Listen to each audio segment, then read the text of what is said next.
मैं दुर्लभ IBS coaching institute के ऑनलाइन लेक्चर में आपका स्वागत करता हूं। जैसा कि आज हम एलिगेशन में देखेंगे कि मिक्सचर में एलिगेशन कैसे लगाते हैं। ठीक है, जैसे आज हमारा टॉपिक है मिक्सचर में एलिगेशन कैसे लगाते हैं। ठीक, ये एलिगेशन का लास्ट लेक्चर है। ठीक है, तो इस लेक्चर को स्टार्ट करते हैं, तो इसको शुरू से लेके एंड तक आप अच्छे से देखिए। पहले मैं आपको बेसिक बताता हूँ कि मिक्सचर में एलिगेशन आप कैसे लगाओगे। उससे पहले दो मिक्सचर को जब मिलाया जाता है तब उसका रेशो बेसिक तरीके से कैसे निकालते वो जानते हो। उसके बाद मैं आपको बताऊंगा कि उसमें एलिगेशन आप कैसे अप्लाई करोगे। ठीक है, तो पहले उसका बेसिक जानते हैं, उसके बाद उसमें एलिगेशन कैसे लगाते हैं। ठीक है, तो हेडिंग डाल लीजिए alligation in a mixture. Alligation in a mixture मतलब मिक्सचर में एलिगेशन आप कैसे लगाओगे। ठीक है, जैसे देखिए एक कंटेनर ए है, एक कंटेनर बी है। ठीक है, एक बर्तन में ए है, एक बर्तन ए, एक बर्तन बी है। इस ए में दूध और पानी का मिश्रण है, इस बी में भी दूध और पानी का मिश्रण है। इस ए और बी को बर्तन सी में डाल दिया गया है। इस बर्तन ए और इसको बी को इस सी में डाल दिया गया, तो सी में काय का मिश्रण होगा, सी में भी दूध और पानी का मिश्रण होगा। ठीक है, उसने क्वेश्चन में दे के रखा है कि ए में दूध का कंसंट्रेशन कितना है, 40%। ए वाले कंटेनर में दूध का कंसंट्रेशन कितना है, 40%।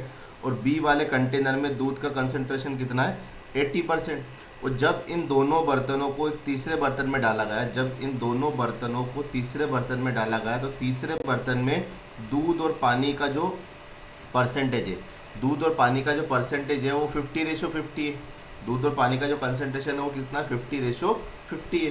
तो आपको बताना है कि कंटेनर ए और कंटेनर बी को किस रेशो में इसमें डाला गया, किस अनुपात में इसमें डाला गया, जिससे दूध और पानी का कंसंट्रेशन कितना हो जाए, 50% 50%। ठीक है, आपको ये बताना है कि कंटेनर ए और कंटेनर बी को किस अनुपात में मिलाया गया, किस रेशो में मिलाया जाए कि उसमें दूध का कंसंट्रेशन 50% और पानी का कंसंट्रेशन 50%। ठीक है, तो इसको बहुत जल्दी हम एलिगेशन से कर सकते हैं, लेकिन पहले इसको फील लाओ कि इसको बेसिक तरीके से कैसे करते हैं। ठीक है, पहले इसका बेसिक समझो आराम से, उसके बाद एलिगेशन से तो मात्र 2 सेकंड में क्वेश्चन हो जाएगा। ठीक है, देखिए कैसे करते हैं इस क्वेश्चन को बेसिक से। माना कि ये ए वाले कंटेनर में x लीटर मिश्रण है, ए वाले कंटेनर में x लीटर मिश्रण है, y वाले कंटेनर बी वाले कंटेनर में y लीटर मिश्रण है, बी वाले कंटेनर में y लीटर मिश्रण है। आपको ये पूछा है कि x/y क्या होगा। ठीक है, आपने इसमें पूरा कितना लीटर माना, दूध और पानी x लीटर, इसमें पूरा कितना लीटर माना आपने, y लीटर। तो मतलब आपको क्या बताना है, x अनुपात y, x/y बताना है, मतलब x/y आपका क्या आएगा। वही पूछा ना उसने, किस रेशो में इसको मिलाया जाए कि दूध 50% हो जाए, पानी 50% हो जाए। तो इसको बेसिक तरीके से कैसे करेंगे, देखिए।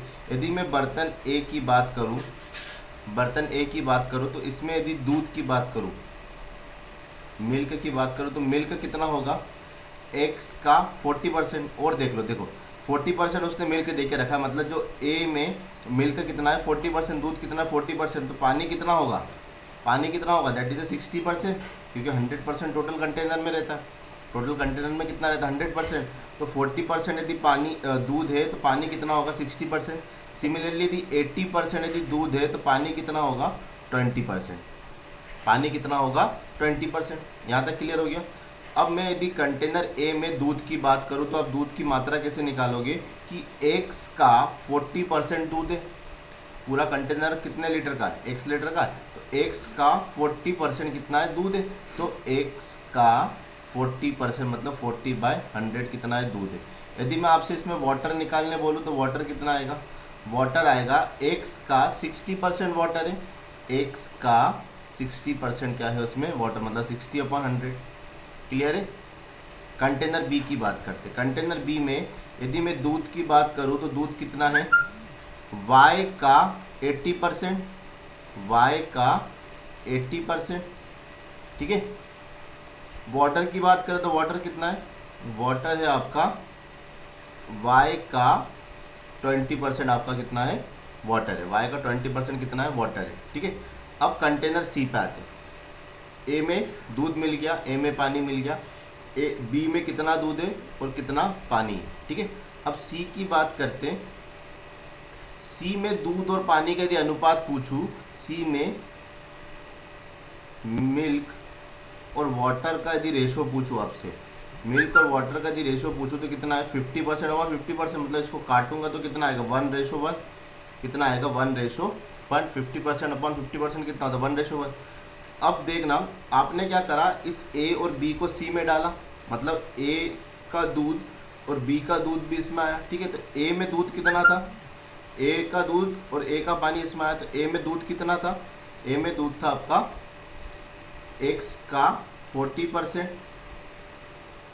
प्लस बी में कितना दूध था वाई का 80% अपॉन में पानी कितना था, पानी देखिए कितना था, ए में पानी कितना था एक्स का 60% और बी में पानी कितना था वाई का 20%। ठीक है, ये रेशो किसके बराबर होगा 1:1, क्योंकि ये गिवन है अपने को 1:1। ये दूध लिख दिया ऊपर, नीचे कितना लिख दिया मैंने पानी। ठीक है, अब इसको सॉल्व करोगे तो देखना 100 से 100 कट जाएगा, 100 से 100 कॉमन निकाल के ऊपर से नीचे कट जाएगा, तो इधर कितना बचा 40x प्लस 80y अपॉन में 60x प्लस 20y बराबर 1:1। इसका यदि क्रॉस मल्टीप्लाई करोगे तो that is 40x plus 80y बराबर 60x प्लस 20y। एक्स और वाई को अलग अलग करोगे तो 60 में से 40 गया तो दैट इज 20x बराबर 80 में से 20 गया तो 60y। 20 एक कम 20, 20 तिया 60। यदि मैं आपसे एक्स रेशो वाई की बात करूँ तो कितना आएगा दैट इज 3:1। ठीक है, कितना आएगा 3:1, मतलब x का 3 भाग और y का 1 भाग मिलाया गया। इस C में x का 3 भाग और y का 1 भाग मिलाया गया, तभी इसमें दूध कितना आया 50% और पानी कितना आया 50%। क्लियर हुआ इसका बेसिक तरीके से कैसे सॉल्व करते हैं। ठीक है, तो अब देखते हैं कि इसको एलिगेशन के थ्रू आप कितनी जल्दी कर सकते हो। देखिए इसको एलिगेशन से कैसे करेंगे। जैसे आपको कंटेनर ए में दूध कितना देके रखा था 40%, पानी कितना देके रखा था 60%, बी में दूध कितना देके रखा था 80%, पानी 20%, सी में दूध कितना देके रखा था 50% और पानी कितना देके रखा था 50%। ठीक है, और आपको पता है कि एलिगेशन एक ही क्वांटिटी पे लगता है, एलिगेशन हमेशा सेम क्वांटिटी पे लगेगा। तो या तो आप मिल्क से पूरा एलिगेशन कर लो या तो पूरा पानी से उसका एलिगेशन कर लो। ठीक है, तो मैं दोनों तरीके से करके दिखाता हूँ। सबसे पहले मैं मिल्क से करके दिखाता हूँ। ठीक है, कंटेनर ए कंटेनर बी। ठीक है, कंटेनर ए में मिल्क कितना है, कंटेनर ए में मिल्क है आपका 40%, कंटेनर बी में मिल्क कितना है दैट इज 80%। इन दोनों कंटेनर को आपने सी में मिलाया। ठीक है, तो इसमें मिल्क कितना है दैट इज 50%, दैट इज 50%। अब आप देखो कि ये 50, 40 और 80 के बीच में आ रहा है। ये जो 50 है ये 40 और 80 के बीच में आ रहा है, हाँ आ रहा है। तो इसमें आप एलिगेशन लगा सकते हो। तो 80 में से 50 गया तो दैट इज 30%, और 50 में से 40 गया था दैट इज 10%। जब मैं यदि आपसे इसका रेशो पूछूँ तो ये इसका रेशो कितना आएगा दैट इज 3:1। कितना आएगा 3:1। देखा कितनी जल्दी हो गया। ठीक है, तो इसी तरीके से एलिगेशन से हम बहुत जल्दी इस क्वेश्चनों को कर सकते हैं, लेकिन इसका बेसिक जानना जरूरी था कि ये आया कैसे। ठीक है, अंदर से फीलिंग आनी चाहिए कि इस क्वेश्चन को करा कैसे। ठीक है, उसके बाद ट्रिक तो बहुत सारे हैं, लेकिन करने के बाद एक सेटिस्फेक्शन होना चाहिए। ठीक है, अब देखिए आप बोलोगे सर आपने मिल्क से करा, वाटर से भी हो सकता है क्या, वाटर से भी हो सकता है। देखिए दूसरा कंडीशन में वाटर लगा के करता हूँ। वाटर की बात करें तो ए कंटेनर लिया, बी कंटेनर लिया। ए में वाटर कितना है दैट इज 60%, बी में वाटर कितना है दैट इज 20%, और दोनों ए और बी को आपने किस में मिलाया सी में मिलाया, तो सी में वाटर कितना है दैट इज 50%। 50 में से 20 गया तो दैट इज 30%, 60 में से 50 गया तो दैट इज 10%। इसका रेशो यदि आपसे पूछूँ तो फिर आप क्या बताओगे दैट इज 3:1। किसी भी तरीके से कर लो, आंसर कितना आएगा इसका 3:1। क्लियर हो गया क्वेश्चन। ठीक है, आगे देखिए अब अपन इसको रेशो में करके देखते हैं। जैसे अभी तक परसेंटेज में देके रखा था कि दूध कितना परसेंट था, दूध आपका 40% था, दूसरे वाले में दूध आपका 80% था, ओवरऑल में दूध कितना था 50%। अब कभी ये रेशो में आ जाए तो इसको रेशो में कैसे आप हैंडल करोगे वो देखो, ठीक है। रेशो में कैसे करोगे, रेशो में भी एलिगेशन यदि लगाना तो बात तो वही है, एलिगेशन हमेशा एक ही क्वांटिटी पे लगेगा। या तो पूरा क्वेश्चन आप दूध पे लगा दो या तो पूरा क्वेश्चन आप पानी पे लगा दो, ठीक है। पूरा एलिगेशन आप या तो दूध पे लगा दो, पूरा एलिगेशन या तो आप पानी पे लगा दो, ठीक है। तो देखिए कैसे करेंगे। सबसे पहले मैं एलिगेशन लगाता हूँ दूध पे, ठीक है। सॉल्यूशन बता रहा हूँ, सबसे पहले मैं एलिगेशन लगा रहा हूँ दूध पे। आंसर वही आएगा, पिछला क्वेश्चन ही है। पिछले क्वेश्चन को मैंने रेशो में कन्वर्ट कर लिया। पिछले क्वेश्चन में कितना था 40 रेशो 60, 40% और 60% था। 40 और 60% का रेशो कितना होता है 2:3, ठीक। तो मैंने उस परसेंटेज को रेशो बना दिया। तो कभी आपको क्वेश्चन यदि रेशो में देकर रखे तो उस टाइम इस क्वेश्चन को कैसे हैंडल करोगे। तो देखिए मैं एलिगेशन लगा रहा हूँ मिल्क पे, ठीक है। तो ये आपका ए वाला कंटेनर, ये आपका बी वाला कंटेनर, ठीक है। ठीक, ए वाले कंटेनर में दूध कितना है 2, बी वाले कंटेनर में दूध कितना है 4 और ओवरऑल कंटेनर में दूध कितना है 1। ओवरऑल कंटेनर में दूध कितना है 1। अब गलती से भी क्वेश्चन को इस तरीके से मत करना, ठीक है। क्यों मत करना, क्योंकि ये रेशो है, ठीक है। उस टाइम में परसेंटेज था तो नीचे 100 लिखो तो 100 से 100 कैंसिल आउट हो जाता था, क्योंकि ओवर परसेंटेज में ओवरऑल कंटेंट में कितना सॉल्यूशन मानते हो, टोटल परसेंटेज 100 मानते हो, ठीक। तो इसके नीचे भी 100 आता था, इसके नीचे भी 100 आता था, इसके नीचे भी 100 आता था, क्योंकि परसेंटेज का साइन हटाओगे तो नीचे 100 सबके नीचे आता था और लास्ट में 100 सब जगह से कट जाता था, ठीक है। लेकिन रेशो में ऐसा नहीं होता, अब इस कंडीशन में इसका यदि टोटल कंटेंट पूछूं तो टोटल कंटेंट कितना है इसका 2 और 3 5, 4 और 1 5 और 1 और 1 2, मतलब 5 में से 2 हिस्सा दूध है। 5 में से 2 हिस्सा दूध है तो मतलब आप दूध का मात्रा कितना लिखोगे 2/5। 5 में से 4 हिस्सा दूध है मतलब 4/5। 2 में से 1 हिस्सा दूध है मतलब 1/2। बात समझ में आ गई। परसेंटेज और रेशो में बस इतना ही डिफरेंस है। आप परसेंटेज में नीचे 100 नहीं लिखते हो क्योंकि 100 नीचे कट जाता है, ठीक। लेकिन रेशो के केस में यहाँ पर आपको टोटल क्वांटिटी लिखना पड़ेगी कि टोटल क्वांटिटी में से दूध कितना है और टोटल क्वांटिटी में से पानी कितना है, ठीक है। अब इसमें एलिगेशन लगा सकते हो। अब देखिए 2/5 और 4/5 के बीच में 1/2 आता है, थोड़ा कन्फ्यूजन होगा, इसको जल्दी कैसे सॉल्व करते देखो। इसको यदि अप्रॉक्सीमेट देखा जाए तो 0.5 ये हो गया आपका। पॉइंट लगाओगे तो 0.8 और ये आपका हो जाएगा पॉइंट लगाओगे तो 0.4, ठीक है। तो 0.4 0.8 और ये 0.5, तो 0.4 और 0.8 के बीच में 0.5 आता है, ठीक है। मतलब ये आ गया आपका अप्रॉक्सीमेट 0.8, ये आ गया आपका अप्रॉक्सीमेट 0.4, ये आ गया आपका अप्रॉक्सीमेट 0.5। अब आप क्या करोगे, बड़े में से छोटा घटता मतलब 4/5 माइनस 1/2 रेशो बड़े में से छोटा घटता मतलब 1/2 माइनस 2/5, 1/2 माइनस 2/5। इसको सिंप्लीफाई तरीके से कर लो, 4 दूनी 8 और 5, 8 माइनस 5/10 बराबर 5 और 2 दूनी 4/10। ये रेशो है ना, 10 से 10 कैंसिल आउट हो गया, 8 में से 5 गया तो 3 बचा, 5 में से 4 गया तो 1 बचा। तो आप फिर से देख सकते हो कि आपका रेशो कितना आया 3:1।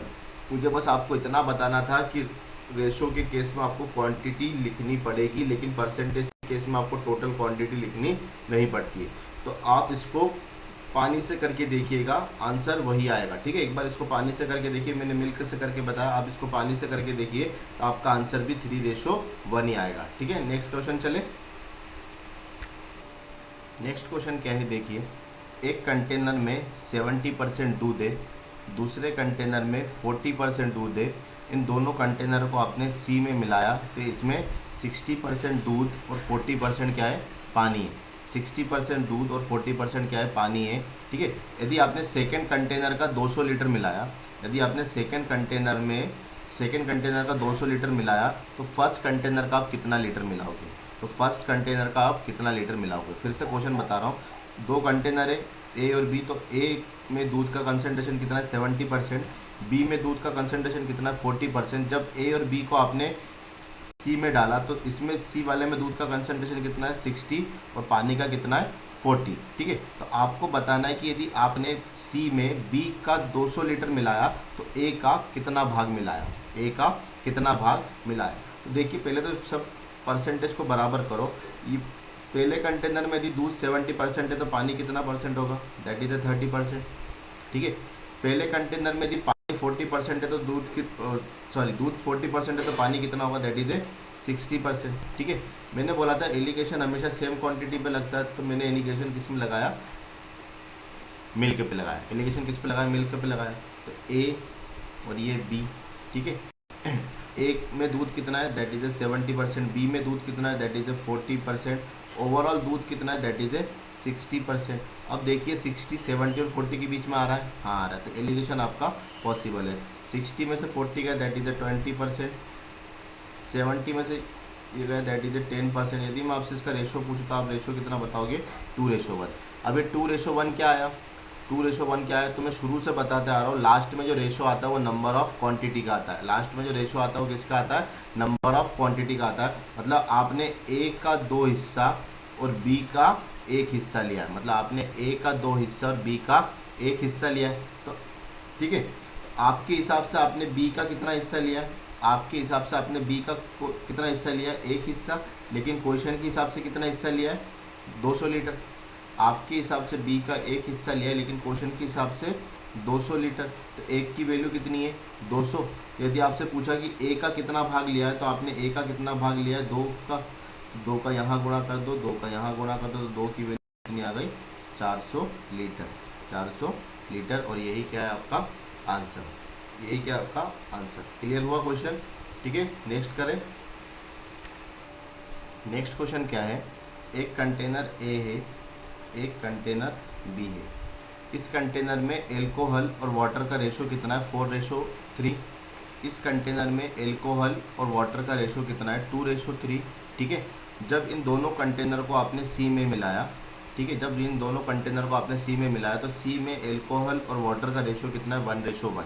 तो आपको बताना है कि आपने ए और बी को किस रेशो में मिलाया कि सी में एल्कोहल और वाटर का रेशो कितना आ जाए, 1:1। आपको ए और बी का रेशो निकालना है कि ए और बी को किस रेशो में मिलाया कि तीसरे कंटेनर में एल्कोहल और वाटर का रेशो कितना आ जाए, 1:1। कैसे करेंगे देखिए, एल्कोहल या फिर वाटर दोनों में से किसी में भी आप एलिगेशन लगा सकते हो, लेकिन क्वांटिटी सेम होना चाहिए। तो मैं एल्कोहल पे लगा रहा हूँ, ठीक है। पहला ए वाला कंटेनर, बी वाला कंटेनर। ए वाले कंटेनर में एल्कोहल कितना है, 4। अब ये 4 और दूसरे वाले कंटेनर में एल्कोहल कितना है, 2। ये 4 और 2 लिखोगे क्या, नहीं लिखेंगे, क्योंकि इसमें टोटल क्वांटिटी भी नीचे लिखना जरूरी है, क्योंकि ये परसेंटेज तो नहीं है, ये क्या है, रेशो है। टोटल क्वांटिटी कितना है, ए का टोटल क्वांटिटी है 4 और 3 7। बी में टोटल क्वांटिटी कितनी है, 2 और 3 5। 2 और 3 कितना है, 5। यदि मैं बोलूँ मेन वाला सी में जब मिलाया तब इसका कितना बना, 1। एल्कोहल कितना, 1 कितने में से, 2 में से। एल्कोहल कितना, 1 कितने में से, 2 में से, ठीक है। इसको थोड़ा सा कर लूँ तो इसके 2/5 कितना होता है, दैट इज 0.4, ठीक है। दैट इज 0.4, 4/7 इधर पॉइंट लगाओगे तो 4 पंजे 35, 7 6 42, मतलब 0.5, ठीक है। इसको देखोगे तो 0.5, ठीक है। एक चीज़ देखना 0.5 आगे भी कुछ आएगा ना इसका, तो मतलब ये वाली चीज़ बड़ी है। तो यदि देखे जाए तो 0.5 कितना आया, 5, फिर आएगा 57, ठीक है। अब यदि देखो तो ये 0.5, 0.4 और 0.57 के बीच में आता है, 0.5, 0.4 और 0.57 के बीच में आता है, बोला हाँ आता है। तो फिर इसमें अपन एलिगेशन लगा सकते हैं। कैसे, 0.5 बड़ा होता है कि 0.4 बड़ा होता है, 0.5 बड़ा होता है, मतलब 1/2 में से आप 2/5 को क्या करोगे, माइनस करोगे, बीच में रेशो। अब 4/7 में से आप 1/2 को माइनस करोगे, ठीक है। सिंपल तरीके से इसको सॉल्व कर सकते हैं। हो गया 5, ये हो गया 2, 2 दूनी 4/10 बराबर नहीं रेशो आएगा, ठीक है। 4 दूनी 8 माइनस 7/14, ठीक है। ये कितना आया, यह आया आपका 1/10 रेशो कितना आया, 1/14, इसको मैं यहाँ सॉल्व कर रहा हूँ। ये आ गया आपका 14/10। जब इसको सिंप्लीफाई करोगे तो 7/5 कितना आएगा, 7/5। और यही क्या है आपका आंसर, यही क्या है आपका आंसर। क्लियर हुआ। नेक्स्ट क्वेश्चन डिस्कस करें। नेक्स्ट क्वेश्चन देखिए, जैसे कंटेनर ए है, ए में जो ऑयल भरा है वो कितने रुपए लीटर है, 4.5 रुपये लीटर पर लीटर, 4.5 रुपये पर लीटर है। बी में जो ऑयल है उसका भाव कितना है, 3 रुपये पर लीटर, 3 रुपये पर लीटर। जब इन दोनों कंटेनरों को आपने सी में मिलाया तब जो ऑयल बना उसका रेट कितना है, 3.5 रुपये पर लीटर। तब उसका रेट कितना है, 3.5 रुपये पर लीटर। ठीक है। यदि आपने ए वाले कंटेनर का 20 लीटर मिलाया, यदि आपने ए वाले कंटेनर वाले ऑयल का 20 लीटर मिलाया तो बी वाले का कितना लीटर मिलाओगे कि इसका रेट 3.5 रुपीज़ पर लीटर हो जाए। फिर से बता रहा हूँ, ए में जो कंटेनर में ऑयल है उसका रेट कितना है, 4.5 रुपये पर लीटर।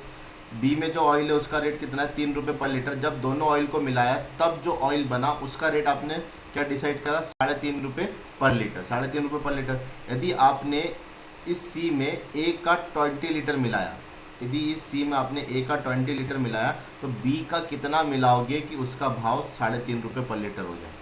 क्लियर है, सिंपल है। देखिए एलिगेशन फटाफट लगा सकते हैं, इसमें सिंपल क्वेश्चन है। ये ए वाला, ये बी, ए का भाव कितना है 4.5 रुपये, बी का कितना है 3 रुपये और टोटल भाव कितना है 3.5 रुपये। ठीक है। तो अब देखिए 3.5, 3 और 4.5 के बीच में आता है, हाँ आता है। तो इसमें आप एलिगेशन आप बड़े आसानी से लगा सकते हो। ठीक है।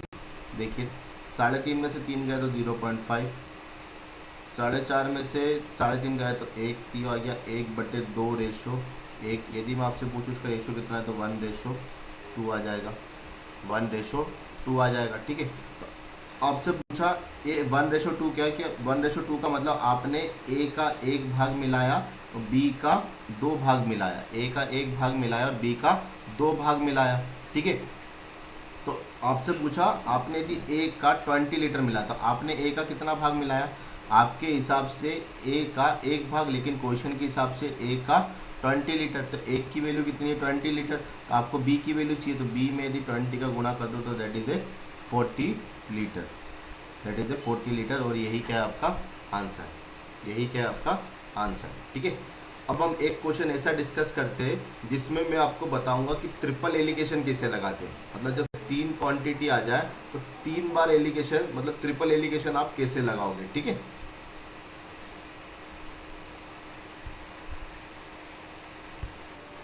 देखिए एक बड़ा ही प्यारा सा क्वेश्चन है। जब आपके पास 3 क्वांटिटी आ जाए तो 3 क्वांटिटी में आप एलिगेशन कैसे लगाओगे वो देखिए। ठीक है। जैसे क्वेश्चन क्या है, there 3 type of the beat, मतलब 3 टाइप के गेहूँ है आपके पास, 127, 124 और 132। ठीक है। इन तीनों को आपने क्या करा, मिक्स्ड टू मैच जो बनाया उसका प्राइस आपने क्या डिसाइड करा, 130 रुपये, 130 रुपये। आपको रेशो निकालना है, find the ratio in which there are mix, कि इसको किस रेशो में मिलाया गया। ठीक है। फिर से बता रहा हूँ, 3 टाइप के गेहूँ है। पहले गेहूँ का प्राइस कितना है 127 रुपये, दूसरे टाइप के गेहूँ का प्राइस है 124 रुपये, तीसरे टाइप के गेहूँ का प्राइस है 132 रुपये। जब तीनों को आपने मिला दिया तब जो मिक्स क्वांटिटी बना उसका प्राइस कितना है 130 रुपये। ठीक है। उसका प्राइस कितना है 130 रुपये। तो आपको बताना है कि आपने तीनों टाइप के गेहूँ किस किस रेशो में मिलाए कि तब जाके उसका रेट 130 रुपये हुआ, तब जाके उसका रेट कितना हुआ 130 रुपये। मतलब अब आपके पास 2 नहीं कितनी क्वांटिटी है, 3 क्वांटिटी है। और 3 क्वांटिटी में एलिगेशन कैसे लगता है वो देखो। ठीक है। बहुत प्यारा सा क्वेश्चन है। देखिए 3 क्वांटिटी में एलिगेशन लगता है कैसे वो देखना। ये आपका फर्स्ट टाइप, ये आपका सेकेंड टाइप और ये आपका थर्ड टाइप। ठीक है। फर्स्ट टाइप का रेट कितना है 127, सेकेंड टाइप का रेट कितना है 124 और थर्ड टाइप का रेट कितना है 132। ठीक है। आपका ओवरऑल रेट कितना है 130, आपका ओवरऑल रेट कितना है 130। अब देखिए 130 27 और 24 के बीच में आता है क्या, नहीं आता। अच्छा 124 और 132 के बीच में 130 आता है, हाँ आता है। मतलब एलिगेशन आप यहाँ लगा सकते हो। फिर से बता रहा हूँ, पहले मैंने फर्स्ट और सेकंड को देखा तो 127 और 124 के बीच में 130 आता है क्या, नहीं आता है। तो इन दोनों के बीच में एलिगेशन नहीं लिख पाएगा। ठीक है। अब देखो सेकंड और थर्ड में लग रहा है क्या, 124 और 130 के बीच में 130 आता है, 132 के बीच में 130 आता है। हाँ, मतलब इसमें एलिगेशन लग सकता है। अब फर्स्ट और थर्ड वाला देखो, 127 और 132 के बीच में 130 आता है। हाँ, मतलब आप इन दोनों के बीच में भी एलिगेशन लगा सकते हो। मतलब आपको कितनी बार एलिगेशन लगाना पड़ेगा? 2 बार एलिगेशन लगाना पड़ेगा। एक बार सेकेंड और थर्ड के बीच में और एक बार फर्स्ट और थर्ड के बीच में। ठीक है, तो मैं एक बार सेकेंड और थर्ड के बीच में एलिगेशन लगाता हूँ। ठीक है, सिंपल है। सेकेंड वाला कितना है? 124। थर्ड वाला कितना है? 132। ओवरऑल पूरा कंटेनर का कितना है? 130। 132 में से 130 गया तो 2 बचा, इसमें से ये गया तो कितना आया? 6 रेशो आया, मतलब ये आया 1:3। 10 से 24, हाँ 6, ये आया 1:3। तो आपने सेकेंड और थर्ड वाले में एलिगेशन लगाया। ठीक है, एक बार आप फर्स्ट और थर्ड वाले में एलिगेशन लगाओ। फर्स्ट वाले में 127, थर्ड वाले का रेट 132, ओवरऑल रेट 130। 132 में से 130 गया तो दैट इज़ 2, और 130 में से 70 गया तो 3, दैट इज़ 2:3। 2:3। अब देखिए आपके पास तीनों कंटेनर का रेशो आ गया, तीनों कंटेनर का रेशो आ गया। तो अब इस रेशो को कैसे लिखते हैं देखना। ये फर्स्ट कंटेनर, ये सेकेंड कंटेनर और ये थर्ड कंटेनर। ठीक है, ये थर्ड कंटेनर। ठीक है, तो फर्स्ट कंटेनर का कितना आया? 2। सेकेंड कंटेनर का कितना आया? 1। और थर्ड कंटेनर का इसमें कितना आया? 3। और इसमें कितना आया? 3। इसमें भी कितना आया? 3। तो 3 + 3, ये आ गया आपका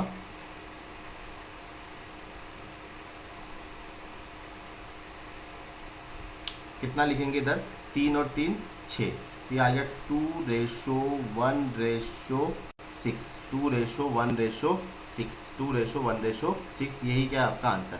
अब आप लोगों के माइंड में ये आया होगा सर, बोले यहाँ पर थर्ड का रेशो 3 है, यहाँ पर भी थर्ड का रेशो 3 है, तो आपने कॉमन रेशो 3 क्यों नहीं लिखा? क्योंकि हमने रेशो में देखते कि यदि इन दोनों की वैल्यू बराबर होती है तो उसका कॉमन वैल्यू लिखते, या फिर इन दोनों की वैल्यू हम आपस में, जो चीज़ कॉमन होती है उस वैल्यू को हम आपस में क्या करते? बराबर करते। वो रेशो में करते थे, लेकिन एलिगेशन में इसको आप जोड़ोगे, क्योंकि एलिगेशन में आप इन दोनों कंटेनरों को मिला रहे हो। एलिगेशन में आप इन दोनों कंटेनर को मिला रहे हो, तो इसमें आप जो रेशो आप कॉमन हो रहा है, जो रेशो दोनों में कॉमन हो रहा है, उन दोनों रेशो को आप क्या करोगे? ऐड करोगे। उन दोनों रेशो को आप क्या करोगे? ऐड करोगे, उसकी कॉमन वैल्यू नहीं लिखोगे।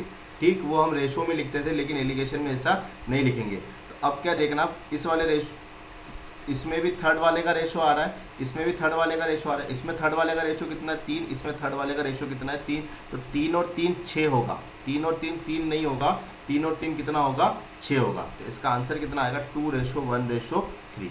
तो इस तरीके से आप देख पाए होंगे कि हम 3 क्वांटिटी में भी एलिगेशन कितनी आसानी से लगा सकते हैं। ठीक है, तो यदि आपको ये लेक्चर देख के अच्छा लगे, कुछ सीखने को मिला, तो इस लेक्चर को लाइक, सब्सक्राइब और शेयर जरूर करिए। ठीक है, तो ये एलिगेशन का लास्ट लेक्चर था। ठीक है, यदि आप मुझे कुछ लगे तो इसके आगे मैं कुछ और क्वेश्चन के भी एक लेक्चर तैयार कर दूंगा एलिगेशन पर, लेकिन अभी के लिए इतना सफिशिएंट है कि एलिगेशन में आप किस किस तरीके से आप एलिगेशन का यूज़ कर सकते हो, किस किस चैप्टर में एलिगेशन का यूज़ कर सकते हो, और एलिगेशन का जो फाइनल रेशो आता है वो रेशो किसका आता है, अब आपको पूरा कंप्लीट क्लियर हो चुका होगा। ठीक है, तो इस चारों लेक्चरों को आप एक बार पूरे अच्छे से देखिए। ठीक है, घर पे रहिए, सुरक्षित रहिए, हैप्पी रहिए। ठीक है, मिलते हैं अगले लेक्चर में।